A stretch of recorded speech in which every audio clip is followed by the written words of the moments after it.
nothing to do with us, going after and attaining James Harden in this. Regarding Kyrie, when he'll be hopefully back and rejoining the team, part of that is going to be up to the NBA, and we're waiting for them to come out with, so they're ruling on the health and safety protocols. I have talked to Kyrie, so I know he's excited about getting back on the court with his teammates, as soon as possible.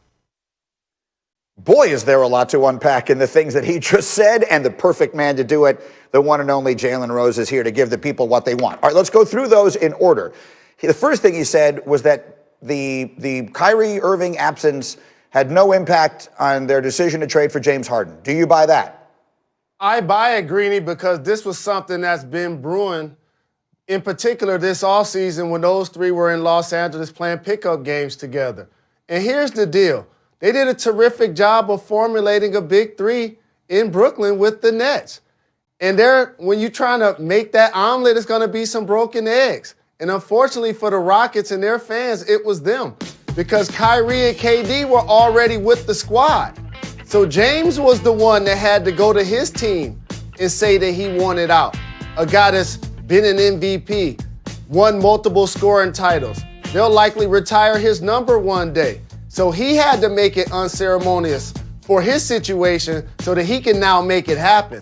But now that it's happened, this is going to be outstanding for the NBA because we have a built-in villain, as the people like to call it. KD left the Splash Brothers, and they're beloved. Kyrie left LeBron, and he's the king. And I just said what happened with James Harden. Now you have LeBron, the king on the West, sitting on the throne, and now you have the Nets and KD, a two-time Finals MVP on the East Coast. We needed this for Eastern Standard Time. I'm with you on that part of it, but obviously one of the big three is not there. Another thing Sean Marks just said is, I've talked to Kyrie and he's excited to be back on the floor with his teammates. Well, what exactly should we make of that, considering, at least in one big way, he's the reason he's not on the floor with his teammates? So, of course, we always got to take, mental health and or any anxiety or depression into account when we're talking about any human beings. But beyond that, he has a personal and a professional responsibility to his team and to his teammates to show up for work, Greeny. And when he doesn't show up for work, don't donate $400,000 back to the team. If you really want to make some moves in the community with that money, take that game check and actually do that. And he's been a terrific ambassador in so many facets of giving back to his community, Greeny, and it's not talked about enough. But I understand not to confuse Kyrie walking around the floor burning sage on the right wing, because I still have images of him at Golden State hitting a big shot over Steph Curry, winning a championship on the right wing. I know that Kevin Durant is coming back from an Achilles injury, but when he won his 2 championships, that was against LeBron James. James Harden, along with the Greek freak and Dame Lillard, are probably the 3 best players that haven't won championships in today's game. So now if you KD, you come to the West. You saw LeBron win a championship in the East.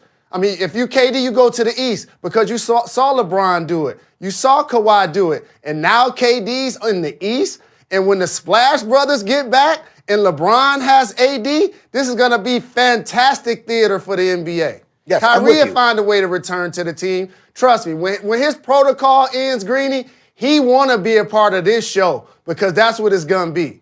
Let's make it clear, because now he may have violated the NBA's COVID protocol, and we'll see what the league decides to do. And you just touched on it. He gets paid a little over $408,000 per game. So the 5 games that he's missed, in theory, would be $2 million worth of salary. Now, we don't believe he's being docked that in any meaningful way. But how about that part of it? How about the league's place in this and the COVID piece of this? That's enough viscous for the projects, boy. $2 million, I tell you, man. But here's the thing, Greeny. During the season, there are going to be ebbs and flows with players. But ultimately, this is what's going to happen. He's going to pay his fine. He's going to clear COVID protocols. James Harden is going to have a press conference today. He's going to play basketball with the Nets possibly Saturday if everybody clear their physicals. At some point next week, probably, Kyrie Irving is going to return to this team. And they're going to have A spectacular victory, unlike the one, probably the last time we seen this was when LeBron joined up with Wade and Chris Bosh. Two of these guys have already won championships. Harden has already won an MVP. This is going to be great theater. And I'm going to just tell you this. I'm still not picking them to win it all this year. I'm picking the Milwaukee Bucks to still come out of the East. So while I'm giving them all of this praise, this ain't going to be the year for them to win the East. The back-to-back reigning MVP, Giannis Antetokounmpo, just got Drew Holiday along with Middleton. People still sleeping on Chris Middleton. Did y'all see him ball in the playoffs last year when the Greek Freak wasn't available? That continuity is going to mean something in an abbreviated season. The Bucks will eliminate the Nets if they play them in the playoffs. You and I had a suit bet on something that happened last year. You won it from me. This is another bet I want to make. We'll talk about that offline. Have an outstanding weekend. The great Jalen Rose. Thank you. And we will see you later. The absolute best. All right, back to the football, I should say, where we got 3 big coaching moves in the last 24 hours. One of them this morning, Diana Rossini reporting the Falcons have offered their head coach in the hands of Josh Allen. Is he an MVP candidate? Yes. But is he as progressive a passer as people say he is? I don't believe so. So I believe you take Stephon Diggs away and see if he can beat you with his B game. So if you do that, I think he doesn't have enough. Erase him, and there are 3 losses. Stephon Diggs only averaged 9 yards a carry with no explosives. I really like that. Let's, in fact, take a little closer look at that. Since week 13, these 2 quarterbacks, both drafted in the same class, of course, have both been extraordinary. They both have QBRs over 90, double-digit touchdown passes. Allen's 15 touchdowns are actually tied with Aaron Rodgers for the most in the league over this stretch. But we were having a great conversation this morning in our meeting, and I'd love to bring it here about the strategy. RC, I want you to hear this. Bart, very quickly, run through how you would design the defense against Buffalo this weekend if you were calling it for Baltimore.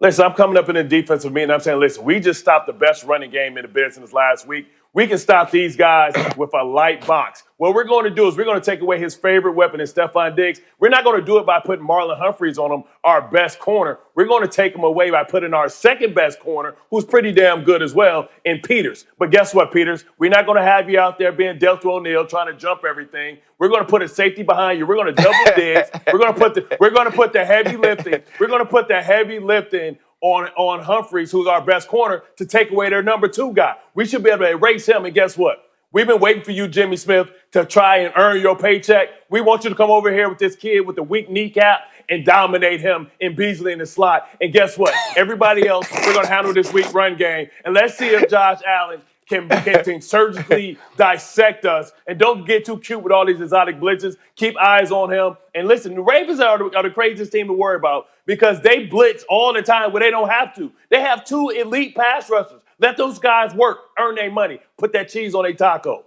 What do you think? Ryan Clark putting the cheese on the taco. What do you think, RC?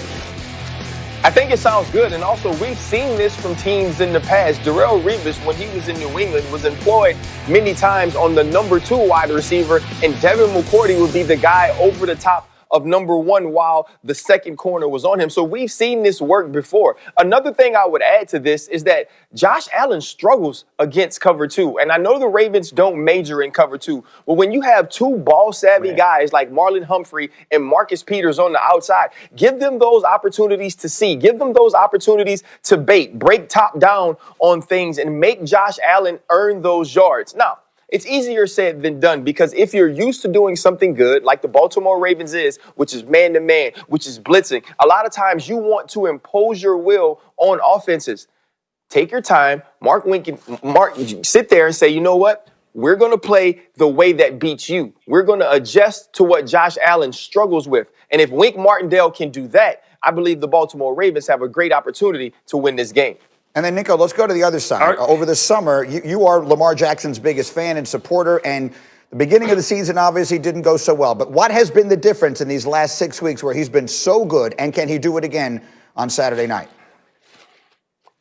Look, I think it's just keeping it simple. I mean, you have the best athlete in the NFL as your quarterback. So let him do the things that he does best. Let him run around, scramble for first downs. Let him run for touchdowns and make highlights. So I just think that you don't need a call sheet. You see all these offensive coordinators with the call sheet, that's twice the size of them, and they're going through all these calls. literally just cut your call sheet down, have your best plays ready to go, let your quarterback go out there, have fun, fly around, play power football to where you can run the football and kind of create that toughness and just run over the Bills, because I think the Bills are going to have a hard time stopping the run. Again, the two quarterbacks in the same draft class, and Baker Mayfield of that class as well. 3 of them on the field this weekend, all in the AFC. All right, much more football as we roll on Get Up this morning. But right now, let's go to the fights.